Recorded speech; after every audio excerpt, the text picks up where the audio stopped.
Now the time is to come. I would like to request to our honorable guests, please come on the dais and shower your blessing with your valuable words. Respected Principal Madam, respected teachers,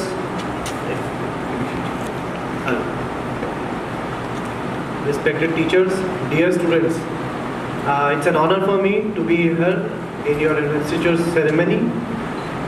I am feeling actually privileged to be a part of this ceremony for the school, and I thank Principal Madam to invite me for the ceremony. मैं आज आपके सामने dear students, you are the most important person in this hall for me. आपके सामने मैं आज ऐसी वो बात करूँगा जिससे मुझे लगता है कि आप लोगों को कुछ फ़ायदा होगा.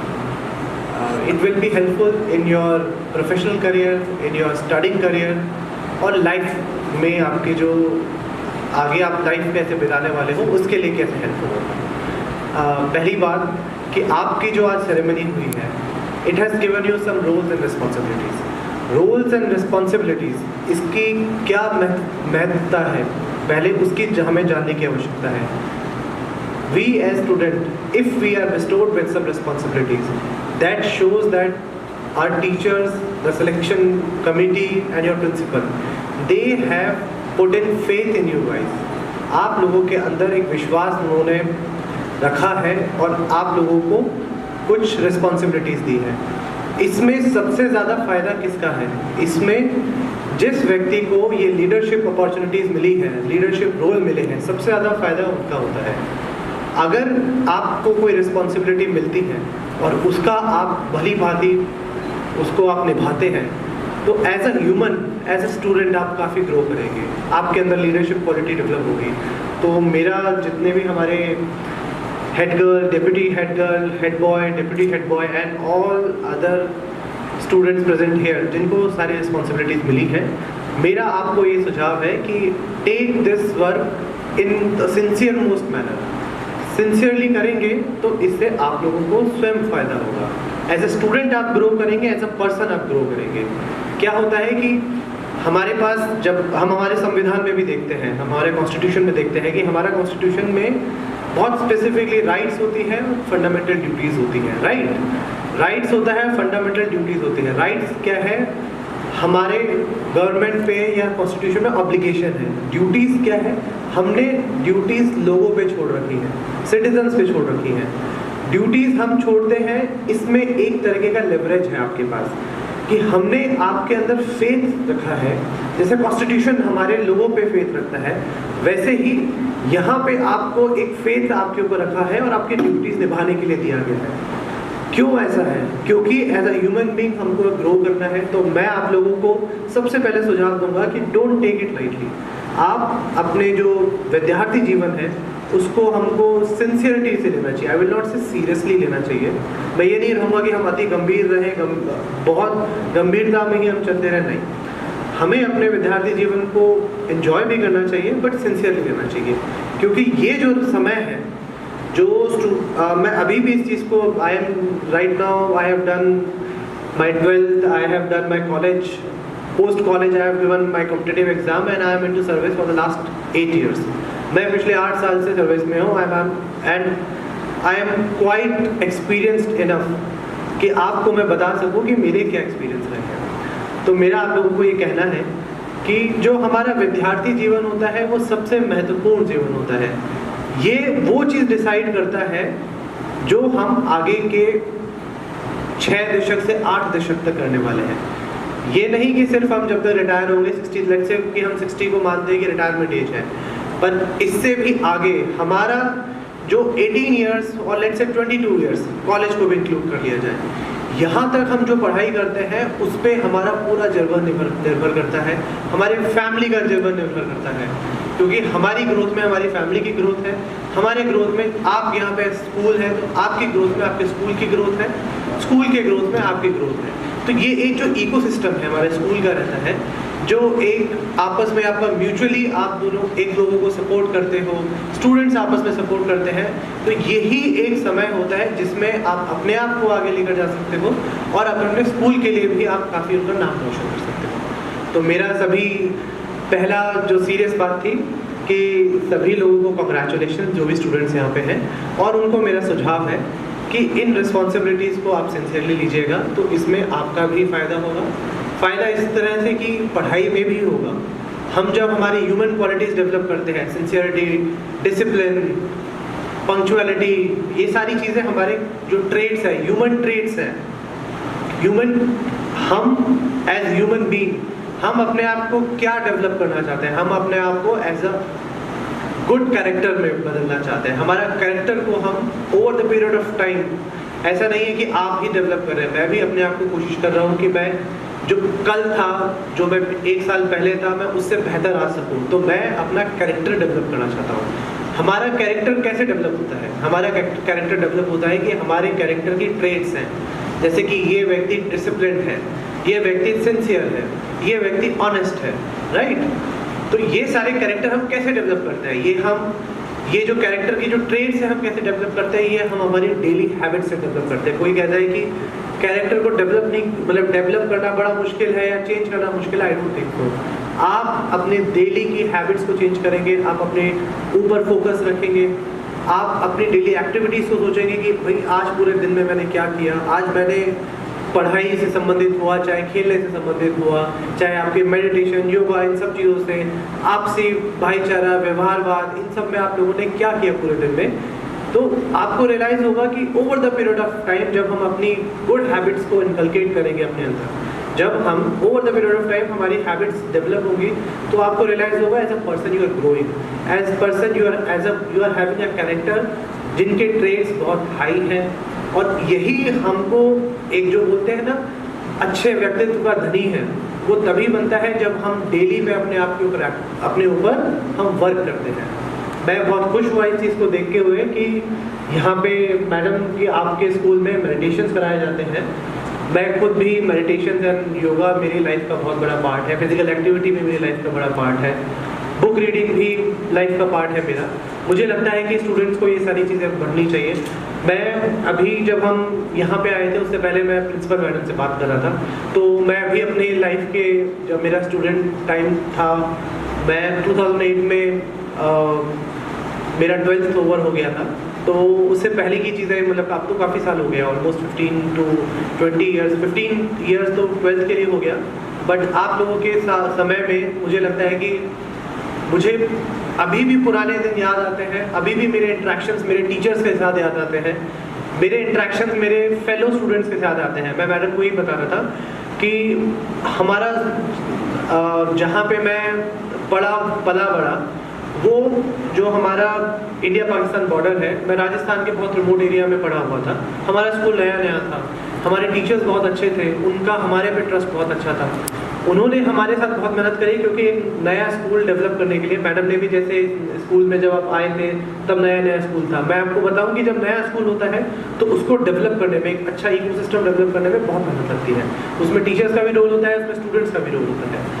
तो मुझे ये रियलाइज़ हुआ कि जब मैं स्टूडेंट था, जब मुझे इनफैक्ट स्पेसिफिकली मैं कहूँ जब मैं 9th और 10th क्लास में था, तब सबसे इम्पॉर्टेंट रोल हमारे टीचर्स का था कि स्टूडेंट्स को एक डायरेक्शन देना, मार्गदर्शन प्रोवाइड करना। पढ़ाते तो थे हमारे टीचर्स, बहुत अच्छे टीचर्स थे, उन्होंने हमारे को ऐसा मार्गदर्शन प्रोवाइड किया, एक डायरेक्शन दिया, जिसमें हमारा जो क्लास थी, मुझे अभी भी याद है कि कुछ लोग जो फिजिक्स में अच्छे हुआ करते थे स्टूडेंट्स, तो फिजिक्स में वो दूसरे स्टूडेंट्स की हेल्प करते थे। कुछ लोग मैथ्स में अच्छे होते थे, कुछ केमिस्ट्री में अच्छे थे, कुछ हिंदी में अच्छे हुआ करते थे। तो मुझे सभी स्टूडेंट से ये कहना है कि आप लोगों को एक दूसरे का हाथ से हाथ जोड़ के साथ बनाना है, राइट? आप अगर ये समझेंगे, आपको अगर ऐसा लगता है कि मैं ओब्लिवियन में, अगर मैं अकेले में पढ़ाई करूँगा तो ज़्यादा करूँगी या करूँगा तो ज़्यादा बेहतर है, मुझे ऐसा नहीं लगता है। मुझे ऐसा लगता है कि जैसे हम बोलते हैं ना, प्यार बांटने से बढ़ता है, ज्ञान बांटने से बिल्कुल बढ़ता है, और दुख बांटने से कम होता है। ये एकदम सत्यता है। ये ऐसा नहीं है कि मैं, हो सकता है कि आपकी एज में ये चीज़ समझ नहीं पाता हूँ, आज समझता हूँ, आज मैं आपको इसलिए मैं बता सकता हूँ क्योंकि आप लोग स्टूडेंट्स हैं और ये ऐसी एज होती है। क्या होता है कि विद एज हम लोग अपने आप को मोल्ड मुश्किल से कर पाते हैं। जैसे जैसे हमारी एज बढ़ती है वैसे वैसे हम अपने आप को चेंज करना हमारे लिए बहुत मुश्किल होता है। बोलते हैं ना कि अरे ये तो अड़ियल हो रहा है, तो क्या है कि विद एज वो जो अड़ियलता है वो इंक्रीज होते जाती है, वो जो रिजिडिटी है वो हमारे अंदर इंक्रीज होती जाती है। तो यही एक एज होती है जहाँ पे हम लर्निंग फेज में होते हैं। क्या होता है कि जितना हम लर्न करेंगे इस एज पे, जितना हम पॉजिटिव चीज़ें लर्न करेंगे, उतना हम अपने आप को बेटर बना सकते हैं।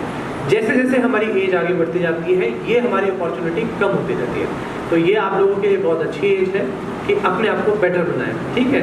इसके लिए आप क्या कर सकते हैं, जैसे मैंने बोला कि ज्ञान बांटने से बढ़ता है। कोई स्टूडेंट को लगता है कि मैंने बहुत अच्छा पढ़ाई करी है या फिर मेरे पास ये मतलब मैथ्स के मुझे कुछ टॉपिक्स है जो बहुत अच्छे आते हैं, you need to share it with other students. क्या है कि आपका कंपटीशन आपस में नहीं है, कंपटीशन आप लोगों का आपस में नहीं है। कंपटीशन किसका है? कंपटीशन ऑल ओवर इंडिया के स्टूडेंट्स है, राइट। और ऑल ओवर इंडिया नहीं, ऑल ओवर इंटरनेशनल। अब क्या हो गया है, in the era of globalisation, जब जो हमारा पूरा वर्ल्ड एकदम इंटरकनेक्टेड है, तो हमारा कंपटीशन सिर्फ स्कूल लेवल या स्टेट लेवल या फिर कंट्री लेवल नहीं रह गया, हमारा कंपटीशन इंटरनेशनल लेवल रह गया है। तो मेरा आप लोगों को यही कहना है कि हम अपने आप को अलग ना मानते हुए, आप लोग अपने आप को अलग ना मानते हुए एक दूसरे की मदद करो। और आपको रियलाइज होगा कि भाई ऐसा, और जो स्टूडेंट ये सोचता है कि भाई चाहे वो टॉपर क्यों ना हो, मैं तो देखिए एकदम स्पष्टवादी हूँ और जो मुझे मन में आता है मैं वो बोलता हूँ, मैं वो नहीं बोलता जो मुझे लगता है कि बोलना चाहिए। मैं आपके सामने बोलने भी इसलिए आया हूँ क्योंकि मुझे लगा कि आपको फ़ायदा होगा कुछ बात से, तो मैं आपको वो बता रहा हूँ। चाहे वो स्टूडेंट टॉपर क्यों ना हो, बट मैं ये बोल सकता हूँ कि टॉपर के पास भी वो पूरा ज्ञान नहीं है जो बाकी बच्चों के अंदर कुल मिला के होगा। The person who is coming first has to share with other students. The student who may not be coming first, but they are very good at other things. Even they can share their knowledge. If they will be able to share these things, आप लोग as collective student, as group of students, class आप लोग बहुत आगे बढ़ जाएंगे और बहुत फ़ायदा होगा। मुझे लगता है कि मैंने अपनी 9th क्लास में मेरे साथ बहुत अच्छे स्टूडेंट्स थे, बहुत अच्छे ऐसे लोग थे जिन्होंने हमें ये गाइड किया कि कौन कौन से बुक्स पढ़नी चाहिए। कुछ इशू आते थे तो हमने वो डिस्कस करते थे। Teachers are always there with you. Teachers हमेशा आपके साथ रहेंगे, निस्वार्थ भाव से रहेंगे। उनकी एक ही इच्छा होगी कि भाई मेरे स्टूडेंट्स हैं वो हमेशा अच्छा करें, टॉप करें, सभी टॉप करें और सभी 90% लेकर आए, 95% लेकर आए, सभी का कॉम्पिटिटिव एग्जाम्स में। मेरा आप लोगों को सुझाव थोड़ा ये है कि स्टूडेंट्स को अपने को एक साथ एकजुट रहकर रहना चाहिए। कोई आपस में कोई ये नहीं कि भाई तू मेरा दोस्त है, तू मेरा दोस्त नहीं है। हम सब एक साथ रहकर पढ़ाई करेंगे तो हम सभी के लिए अच्छा होगा। दूसरा मेरा आपको ये कहना है कि हमें अपनी दिनचर्या पे बहुत ध्यान रखना चाहिए। एज स्टूडेंट्स हमें हमारी दिनचर्या अच्छी रखनी चाहिए। अर्ली टू राइज, कुछ लोग बोलते हैं कि मेरा तो जो पूरा ह्यूमन का बॉडी का सिस्टम है वो किक ही रात को करता है कि मैं रात को ही पढ़ता हूँ। I don't believe in this. I have studied at night also, I have studied in the morning. I used to sleep there was a time I used to sleep at 2 p.m. while I was working at SDM. And today is the time I sleep at 10 to 10:15 p.m. sharp. I wake up at 5 to 5 a.m. sharp. I go for physical activities, I do yoga and I try to do meditation also. Meditation I am not very regular, but I try to do yoga. Yoga is kind of meditation for me. Even physical activities are meditation for me. So, and then I go to office. Because of waking up so early in the morning, I am in office earlier than most of the people those going to office. And because of this, I am having the kind of energy, the kind of alertness in my mind that I am able to do my work well. मैं उस काम को जो मुझे मिलता है मेरे office में बहुत अच्छे से कर पाता हूँ, मुझे ऐसा लगता है। एंड इस कारण मैं अपना पूरा ऑफिस जल्दी समाप्त कर पाता हूँ। जो टाइम होता है 6 PM तक आई एम फ्री, अगर इमरजेंसी नहीं है, नहीं तो 8 बज जाते हैं, कभी कभी 10 भी बज जाते हैं, that is a different thing. But normally I try to be free by 6 PM to give time to my family, to give time to my daughter. मेरा आप लोगों को ये सब कहना क्यों इम्पॉर्टेंट था कि हर स्टूडेंट को अपनी दिनचर्या बनानी चाहिए, एक अच्छी दिनचर्या, एक अच्छा शेड्यूल बनाना चाहिए। वो आपको एज अ स्टूडेंट काफ़ी हेल्प करेगा। क्या है कि हम अपने आप को जो ह्यूमन क्लॉक है, हमारी जो बायोलॉजिकल क्लॉक है, उसको हमें वैसे सेट करना चाहिए जैसे हमारी एग्ज़ाम्स की अपेक्षा है, चाहे वो स्पोर्ट्स की अपेक्षा है, अगर हम स्पोर्ट्स खेलना चाह रहे हैं, अगर हम स्टडीज़ करते हैं, अगर हम कॉम्पिटिटिव एग्जाम्स दे रहे हैं, अगर कई सारे बच्चे यहाँ पे होंगे जो 12th क्लास में IIT की प्रिपरेशन कर रहे होंगे, नीट की प्रिपरेशन कर रहे होंगे, तो उनको पता है कि इस समय में एग्जाम होता है। अब आप उस समय, जिस समय एग्जाम होता है आपका, यू आर नॉट बायोलॉजिकली और mentally at the highest level, आप उस वक्त मैक्सिमम परफॉर्म नहीं कर पाओगे। तो मेरा स्टूडेंट्स को ये सुझाव है कि you should actually wake up early, जल्दी उठे, अपनी एक्टिविटीज़ जैसे रहता है कि न्यूज़पेपर पढ़ने की हैबिट इनकलकेट करना, या फिर करंट अफेयर्स की हैबिट, पढ़ने, समझने, सुनने की, जानने की हैबिट इनकलकेट करना, ये सब करना चाहिए। आपको लॉन्ग रन में फ़ायदा देगा। आपको हो सकता है लगे कि मैं क्या बोल रहा हूँ कि ये तो हमारे सिलेबस के बाहर है। सिलेबस के बाहर नहीं है। As a human being, as a person, as a normal person living in a society, हमको अपने आप को ऐसे ग्रो करना है कि हमको दूसरे लोग ये देखें कि ये व्यक्ति थोड़ा अलग है, ये स्टूडेंट थोड़ा अलग है, इसके अंदर नॉलेज भी ज़्यादा है, इसका व्यवहार भी कुशल है और ये सिंसियर भी है अपनी ज़िंदगी में। अपने आप को ऐसा नहीं है कि सिर्फ पढ़ने में आगे लेकर जाएगा, बट ये व्यवहार में भी आगे लेकर जाएगा। ये अपने परिवार के साथ भी खड़ा होता है, अपने दोस्तों के साथ भी खड़ा होता है और अपनी पढ़ाई में भी खड़ा होता है, राइट।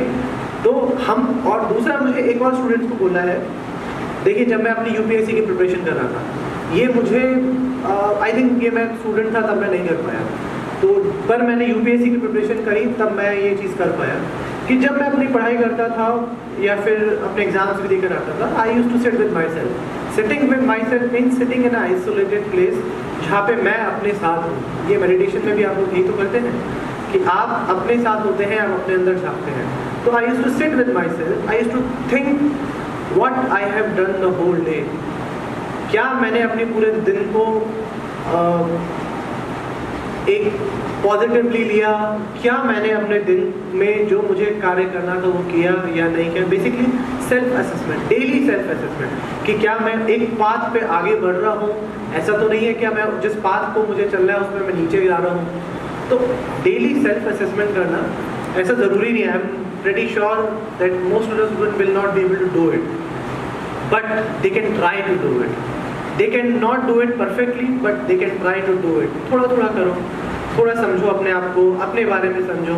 आप अपनी जो ट्रेजेक्टरी, जो आपने अपने लिए पाथ चुना है, अब पाथ चुनने से मुझे याद आया कि देखिए मैं एक चीज़ और बताऊं, स्टूडेंट्स वही, कुछ लोग बोलते हैं कि चलिए ठीक है मैं बाद में सोचूंगा कि मुझे क्या बनना है। जैसे अभी ये सभी के रेलेवेंट नहीं, इररिलेवेंट है कई स्टूडेंट्स के लिए, हो सकता है 1st to 8th क्लास के बच्चों के लिए उतना रेलेवेंट ना हो। I am may be right now I am talking about students from 9th to 12th class. तो मैं उन सभी स्टूडेंट्स को बोलूँ कि अगर आपने अपने जीवन का कोई लक्ष्य निर्धारित किया है, आपके लिए जीवन का लक्ष्य अभी निर्धारित हो, अगर आप अभी करना चाहते हैं 9th 12th क्लास तक के, तो वो ये लक्ष्य निर्धारित करेंगे कि मुझे अपनी पढ़ाई में आगे बढ़ना है, या मुझे कला में आगे बढ़ना है, या मुझे खेल में आगे बढ़ना है। तो अगर हमने एक बार लक्ष्य अपना निर्धारित कर लिया, तो ऐसा सपना देखो कि वो सपना बड़ा हो।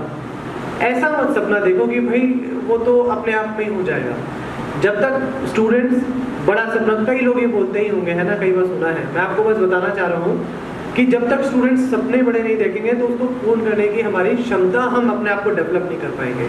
हम क्यों बोलते हैं कि हम to keep the bar really high, it's not about कि भाई एक बार सोच लिया इसलिए अपने आप सपने पूरे हो जाते हैं, इसलिए नहीं देखते। उसका रीज़न है, आप जब अपने टारगेट्स बहुत हाई रखते हैं तो आप अपने आप को चैलेंज करते हैं, आप अपनी कैपेबिलिटीज़ को चैलेंज करते हैं। आप अपने आप को, मान लीजिए लेट्स से कि मैंने अपना बार इतना हाई रखा है, तो I am trying to go from here to here, right. तो जो मैं अपनी कैपेबिलिटीज़ को चैलेंज करके वहाँ आगे बढ़ना चाहता हूँ। तो जितना हम एज अ ह्यूमन बीइंग अपने आप को चैलेंज करेंगे, हम उतना आगे बढ़ पाएंगे। अगर हमने अपना बार इतना रखा है तो हम इतना तक संतुष्ट हो जाएंगे, will be satisfied at this level. अगर हमने बार यहाँ रखा है तो will not be satisfied at this level, so will try to challenge, will try to better us, right. तो मुझे ऐसा लगता है कि जो भी स्टूडेंट्स यहाँ पे हैं, छोटे बच्चे भी हैं, वो भी अपने अंदर कुछ मतलब इच्छाएं जागृत करें कि भाई मुझे तो डॉक्टर बनना है, तो एम्स में जाना है, IIT में जाना है, NITs में जाना है। पर दूसरा ये है कि अननेसेसरी प्रेशर ना डालें। देखिए मैं आपको बताऊं, हमारी लाइफ का गोल क्या है? हमारी लाइफ का गोल है हैप्पीनेस, मतलब मुझे ऐसा लगता है कि हमें इर्रेस्पेक्टिव ऑफ द सिचुएशन, हमारी ज़िंदगी की क्या कंडीशन है, हमको हमेशा खुश रहना चाहिए, मुझे ऐसा लगता है। अब हमें खुशी तो हर चीज़ में देखनी चाहिए, बट हमको उस दायरे को बढ़ाना चाहिए। तो मैं आपको सभी को ये कहूँगा कि सब स्टूडेंट्स, वो चाहे 10th क्लास के स्टूडेंट हो, 11th 12th 9th और छोटे बच्चे हो, एक चीज़ पे और आऊँगा इसके बाद कि हमको ये सपने बड़े देखने चाहिए, मुझे ऐसा लगता है। पर ये नहीं है कि भाई सबके ये लगे कि भाई हम तो वहाँ पहुँच नहीं पा रहे हैं, तो क्या है, निराशा नहीं होनी चाहिए। हमको अपना बार इतना स्टैंडर्ड हाई करना है और उसके लिए मेहनत करनी है। रिग्रेट नहीं होना चाहिए। क्या बोलते हैं, बोले काश मैं ये कर लेता, या फिर अब मैं कर ही नहीं पाया, ऐसा नहीं होना है। अगर आपने फुल एफर्ट दिया, you know that you have given everything, आपने पूरा अपने आप को फुल एफर्ट दिया है, तो आपके पास रिग्रेट नहीं आएगा, काश वाली फीलिंग नहीं आएगी। आपको लगेगा मैंने अपने स्तर से पूरा किया, मैं जहाँ पहुँचा हूँ मैं यहाँ पे ही संतुष्ट हूँ, राइट। अब मैंने आपको कहा कि एक चीज़ और मैं आपको बताने वाला था कि सक्सेस से संबंधित मैं आपको जो बता रहा था कि कैसे हमें अपने आप एज अ स्टूडेंट हम अपने आप को कैसे डेवलप कर सकते हैं, कि हम कैसे अपने आप को better as a student develop करें कि हमारे जो एफर्ट्स हैं वो रिजल्ट की तरफ मूव कर सकें, राइट। होता है ना, कुछ लोग बोलते हैं कि भाई एक स्टूडेंट 3 घंटे पढ़ता है फिर भी वो बहुत अच्छे नंबर ले आता है। कोई स्टूडेंट बोलता है कि भाई मुझे तो 8 घंटा ही पढ़ना पड़ता है तभी मैं 3 घंटे वो इतना ही रिजल्ट लेकर आ पाता हूँ, राइट। उसका रीज़न क्या है? रीज़न ये है कि हमको एज स्टूडेंट, चाहे वो कौन सी क्लास का हो, उससे मैटर नहीं करता है। मैं तो यहाँ टीचर से भी कहूँगा इस चीज़ को, क्योंकि जो हमारे यंगर स्टूडेंट्स हैं, जो कि 1st to 5th class 1st to 7th class तक के बच्चे हैं, उनको ये चीज़ मुझे लगता है कि टीचर्स की रिस्पॉन्सिबिलिटी होती है। तो उनको स्टूडेंट्स के अंदर ये हैबिट डेवलप करनी चाहिए कि मैं ये नहीं कहूँगा कि बच्चों को ऐसे कर देना चाहिए कि बिल्कुल पढ़ना नहीं है और बिल्कुल ना पढ़ने के कारण वो जितना अपने मार्क्स लेकर आए तो प्रोडक्टिविटी हाई होगी। That is not required. मैं आप लोगों को ये कहना चाह रहा हूँ, सभी स्टूडेंट को, कि हमको ये देखना चाहिए कि हम कैसे अपने आप को एज अ स्टूडेंट डेवलप करें कि हमारे प्रोडक्टिविटी हाई हो, हमारी एफिशिएंसी, इफेक्टिवनेस ज़्यादा हाई हो, राइट। कि हम अगर 3 घंटे पढ़े तो हम अच्छे से पढ़ सकें। जैसे मैं अपना खुद का एग्जांपल लेता हूँ, जब मैं यूपीएससी की मतलब मैं सिविल सर्विसेज की प्रिपरेशन करता था, तो मैं दिन में लगभग 8 घंटे पढ़ता था और मुझ पर कोई एफर्ट नहीं आता था। कैसे मैं पढ़ता था मैं आपको बताऊँ। I used to divide my whole day in 4 sessions of 2 hours each. मैं अपने पूरे दिन को 4 सेशन को 2-2 घंटे के लेता था। 2 घंटे एकदम फुल कंसंट्रेशन के साथ पढ़ता था। Then I used to take good rest. तो जो कंसंट्रेशन के साथ पढ़ा, फिर रेस्ट किया, फिर कंसंट्रेशन के साथ पढ़ा, फिर रेस्ट किया। इससे क्या होता है कि आप ज़रूरी नहीं है कि आप स्टार्टिंग में 2-2 घंटे पढ़ना सीख जाओ। हो सकता है स्टार्टिंग में आप 1 घंटा पढ़ो ऐसे फुल कंसंट्रेशन के साथ, but over the period of time you need to develop yourself. वही जो मैंने आपको कहा ना कि हैबिट डेवलपमेंट में समय लगता है, पर एक बार जब डेवलप हो जाती है तो वो आपको ऐसे रिजल्ट देंगे that you can not imagine. आप as a student, as a person, आप उन बेटर हैबिट्स के कारण ऐसे ग्रो करोगे, you will not be able to recognise yourself कि भाई मैं 2 साल 4 साल पहले गया था, मैं आज की स्थिति में क्या हूँ। तो मेरा आप सभी स्टूडेंट्स को ये करना है। I have tried this through out my student life. मैं जब 9th 8th क्लास में भी था, तब भी मैं अपने आप को सोचता था कि भाई मैं कैसे पढ़ाई करूँ कि कम पढ़ने में भी मेरे ज़्यादा नंबर आए, पर मुझे ज़्यादा ही पढ़ना पड़ेगा। मतलब ऐसा नहीं है कि कम पढ़ने में ज़्यादा नंबर आए तो मैं कम ही पढ़ूंगा, पर यह है कि मेरी इफेक्टिवनेस है ना, आउटकम मैं कैसे एज अ स्टूडेंट अपने आप को करूँ। कि दूसरा, मुझे सभी को स्टूडेंट को ये करना है कि ये इनिशियली मुश्किल होगा, पर समझ के पढ़ना है, रट के बिल्कुल नहीं पढ़ना है। समझ के पढ़ने में शुरुआत में दिक्कत आती है, रट के पढ़ने में शुरुआत में अच्छे रिजल्ट्स आ जाते हैं कि भाई रट लिया, क्वेश्चन लग गया तो आपके मार्क्स अच्छे आ गए। और समझ के पढ़ने में शुरुआत में दिक्कत आएगी कि समय ज़्यादा लग रहा है, बट वो over the period of time आपको मच बेटर रिजल्ट देगा। तो कुछ भी अगर आपको समझ में नहीं आता है तो उसको सिर्फ मगअप ना करें, उसको समझें कि क्यों है, क्या है। और स्टूडेंट एक जिज्ञासावादी होना चाहिए, मतलब क्यूरियस माइंड होना चाहिए।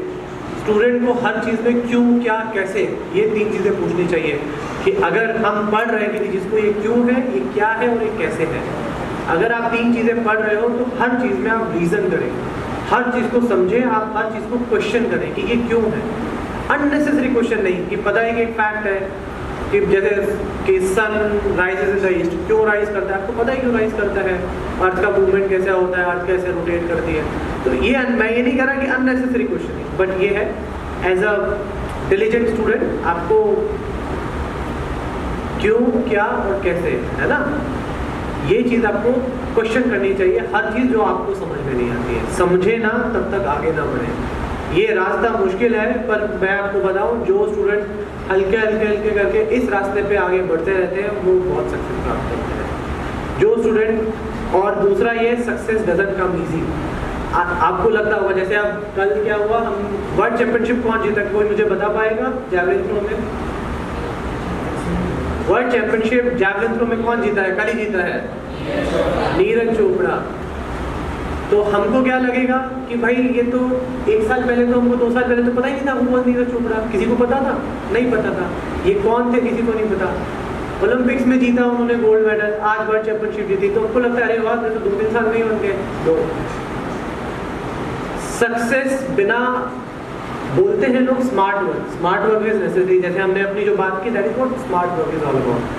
सक्सेस बिना हार्ड वर्क के नहीं आती है, सक्सेस बिना अपने आप को तपाए नहीं आती है। You have to see the effort behind every success. आप सचिन हुए, नीरज चोपड़ा अभी है, या फिर जैसे अभी हमारा क्या हुआ, इसरो ने क्या लॉन्च किया, चंद्रयान 3। तो ऐसा थोड़ा है कि 1 साल की आपकी एफर्ट थी, 1 साल का एफर्ट थोड़ा था। इससे पहले चंद्रयान 2 था, चंद्रयान 2 सक्सेसफुल नहीं हुआ, उससे पहले चंद्रयान 1 था, उससे पहले भी इसरो ने बहुत सारे प्रोजेक्ट्स किए over the period of tens of years, over the period of maybe 50 years. Vikram Sarabhai ने शुरू किया था ये, है ना, तब से लेकर आज हमें सक्सेस मिली है। तो सक्सेस का जो हमें जो दिखता है वो इतना होता है, बट उसके पीछे एफर्ट बहुत होता है। तो हमको किसी दूसरे की सक्सेस से ये नहीं होना चाहिए कि भाई आसानी से मिल जाती है। हमें दूसरे की सक्सेस से क्या मिलना चाहिए? मोटिवेशन मिलना चाहिए। दूसरे की सक्सेस में हमको सबसे पहले ये अप्रिशिएट करना चाहिए कि इस व्यक्ति ने कितना एफर्ट मारा होगा कि ये आज वहाँ पे है, और फिर हमको देखना चाहिए कि क्या हम एफर्ट मार रहे हैं कि हम वहाँ पे जा सकते हैं। जब आप अपने आप के बारे में सोचोगे, अपने action and inaction day in and day out सोचोगे, तब आपको लगेगा कि भाई मैं एज अ पर्सन कैसे ग्रो करूँगा, एज अ स्टूडेंट कैसे ग्रो करूँगा, और उस सक्सेस के पाथ पे कैसे आगे बढ़ूँगा। और मेरा आखिरी में फिर से कहना है, इट इज़ वेरी इंपॉर्टेंट, आप सभी लोगों को एकजुट होकर एक साथ एक दूसरे की मदद करते हुए आगे बढ़ना है। अकेले अकेले नहीं आगे बढ़ना है। सब स्टूडेंट्स एक दूसरे का साथ देंगे, एक दूसरे की हेल्प करेंगे, तभी हम और इफेक्टिवली आगे बढ़ पाएंगे। Competition is not like with in this 4 boundaries, right. Competition बहुत बड़ा है और 4 है। तो और दूसरा मतलब मुझे अच्छा लगा कि मेडिटेशन आप लोग करवाते हैं, जिससे कि जो नॉर्मली एजुकेशन करिकुलम के साथ स्टूडेंट को जो स्ट्रेस होता है, योगा भी आई थिंक होता होगा यहाँ पे, that is very good. Keep doing yoga and meditation, that is going to help you throughout your life. बहुत ही अच्छी चीज़ है ना। इसी शुभकामनाओं, मेरी शुभकामनाएं सभी के साथ है, सभी स्टूडेंट के साथ है। मैं आप सभी के आगे बढ़ने की पूरी आपको ब्लेसिंग मैं भगवान से चाहूँगा कि वो आपको दे, आप लोग आगे बढ़ें, आप लोग सब सक्सेसफुल हो, आप सभी लोग अपना नाम रोशन करें, अपने स्कूल का नाम रोशन करें, अपने परिवार का नाम रोशन करें, और अपने समाज और अपने देश का नाम रोशन करें। धन्यवाद।